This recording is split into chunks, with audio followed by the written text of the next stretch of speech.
এই যে ভাইজান ঢুইকা পড়ছি নপলা অভয়নগর যশোরের গরুর হাটে। এখানে গরু না রে ভাই, পুরাই সুপারস্টার। এক একটা গরুর দিকে তাকাইলে মানুষ শুধু সেলফি তুলতাছে আর সেলফি তুলতাছে, ভাবতাছে ওরা বোধহয় হিরো আলম আর আমরা হচ্ছে দর্শক। যাই হোক, এই যে দেখেন গরু, আরে সর্বনাশ, কত বড় বড় গরু রে। এক একটা গরু হাই ফিট, বডি ফিগার পুরাই ফিট, কিন্তু দাম শুনলে মাথা ঘুরা যাইব ভাই। দাম কত জানেন? আরে সর্বনাশ, দাম যাই হোক, কোরবানির জন্য গরু কিনতে হবে, দাম আবার কিসের? কোনো দামের দরের ব্যাপার নাই, কোরবানির গরু কিনতে হইব। হ্যাঁ, এই যে সর্বনাশ, হাঁটতাছি হাঁটতাছি হাঁটতে হাঁটতে দেখতাছি, আরে বাবা এই ভাই এই গরুর সামনে আবার আরে কী করে, হ্যাঁ ওই দেন ওই গরুর সামনে আবার ল্যাজ দিয়ে নাড়ানাড়ি করে। আবার অনেকে তো গরুর সামনে যে সেলফি তুলতেছে, আরে কামটা করছে কি, কামটা করছে কি? এই গরুটা দেখেন, আরে সর্বনাশ। কেউ কেউ আবার গরু নিয়ে এত সিরিয়াস যেন মনে করতে হইব যে এটা বইয়ের শপিং। গরুর দাঁত দেখে, গলা নাড়ায় চেক করে, বলে এটা তো আমার খুব পছন্দ হয়েছে, আর কেউ হাত দিবেন না ভাই, এটা আমার। ওরে সর্বনাশ, পরে দেখা যায় যে কি সেই মামা গরু কিনা যেমন তেমন ডাবের পানি খাইয়া ওই পাশে বাড়ি চলে গেছে।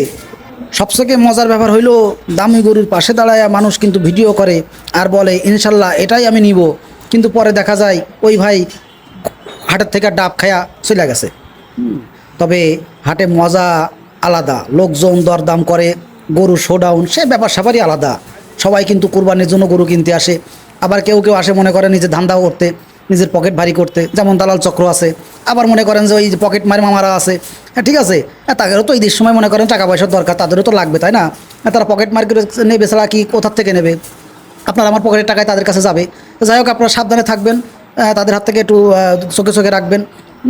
আরে সর্বনাশ, এই দেখেন, আরে বাবা এটা তো মনে হচ্ছে বীর পালোয়ান, পালোয়ান দাঁড়ায় আছে। আরে বাবা, এর গায়েতে তেল পড়তেছে রে, চকচক চকচক করতেছে। ওরে সর্বনাশ, গরু তো গরু, সাথে গরু মহাজনরা কই? গরু মহাজনকে একটারও দেখতেছি নে, আছে আশেপাশে আছে সব।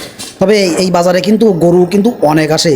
তবে আজকের এই সকাল সকাল তো একটু গরু এই কারণে কম, তবে আসবে না, আপনারা চলে আসেন, কোনো সমস্যা নেই।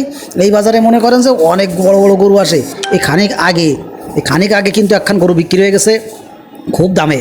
কয়টা দামে বিক্রি হয়েছে জানেন? বেশি না, 3.5 লাখ না, সরি 3.5 লাখ না, 7 লক্ষ টাকায় বিক্রি হয়েছে সেই গরুটা 7 লক্ষ টাকা বিক্রি হয়েছে। অবশ্য আমি দেখতে পারিনি, কারণ আমি একটু পরে আইছি। ওই আইসার পরে শুনতেছি যে এই গরুটা নাকি 7 লক্ষ টাকায় বিক্রি হয়েছে। একটু আগে একটা গরু গাড়িতে উঠে নিয়ে চলে গেছে এক বাটি।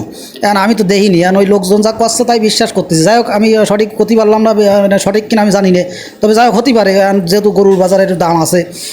এই ধারে দেন, ওরে সর্বনাশ, এটা তো বীর পালোয়ান দুর্বল সিং না সবল সিং। হ্যাঁ, ওরে বাবা, আরে বাবা, মাল দেখছেন? ওরে সর্বনাশ, কিন্তু মাল একখান। এই গরুর দাম এখনও পর্যন্ত দাম দরে কেউ আসে নাই, সবাই আসে দেখতেছে আর সেলফি তুলতেছে, আর সেলফি তুলে তুলে ভিডিও করে করে বাড়ি পাঠাচ্ছে। বউরে দেখাচ্ছে যে এই গরুটা কি চলবে, এই গরুটা কি নেবো। বউ যদি ওই দিকটা রায় দেয়, ইয়েস কয়, তাহলে মনে করেন এবারে দামে দরে যাবে। অনেকের বউ এখনও পর্যন্ত দামে দরের কথা কি মনে হয় কই নেই, কেউ এখনও দাম দর করছে না। যাই হোক, এই পাশে কিন্তু ছোটোখাটো মনে করেন বীর পালোয়ান দাঁড়ায় আছে। দারুণ দারুণ দারুণ, খুব দারুণ, খুব সুন্দর লাগতেছে। যাই হোক, আপনারা দেখলেন, এটা কিন্তু নপাড়া গরুর হাট, এনে আসবেন, গরু কিনবেন, খুব অল্প দামের ভিতরে ভালো ভালো গরু কিনতে পারবেন। আর আমাকে হাটে তেমন একটা ঝামেলা টামেলা হয় না, খুব পরিবেশ সুন্দর। এটা হচ্ছে নপাড়া অভয়নগর উপজেলার নপাড়া গরুর হাট বললে আপনারা যে কোনো লোক দেখাই দেবে, প্রয়োজনে ভ্যানে উঠে ডাইরেক্ট এনে এসে নামতে পারবেন, কোনো সমস্যা নেই। তবে আপনারা যে হাটে গরু কিনতে যান না কেন, পকেট সাবধানে থাকবেন আর দালাল চক্রের হাতে সাবধানে থাকবেন। কারণ এগে যন্ত্রণায় কিন্তু বাজারে ঢোকাই যায় না। গরু কিনতে যাবেন, দালাল মনে করেন 5টা আপনার ছেয়ে ধরবে, হ্যাঁ ভাই আমি কিনে দিচ্ছি, ভালো গরু আছে এদিকে আসেন, আমি পত্তা করে কিনে দিবানে। কিন্তু সব কিন্তু দালাল চক্র। খুব সাবধানের সহিত বাজারে আপনারা কেনাকাটা করতে যাবেন, বিশেষ করে গরুর হাটে।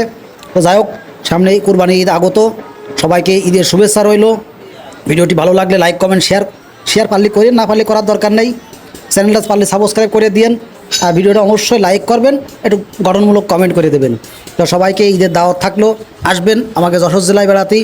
সবাই ভালো থাকেন, সুস্থ থাকেন, আল্লাহ হাফেজ।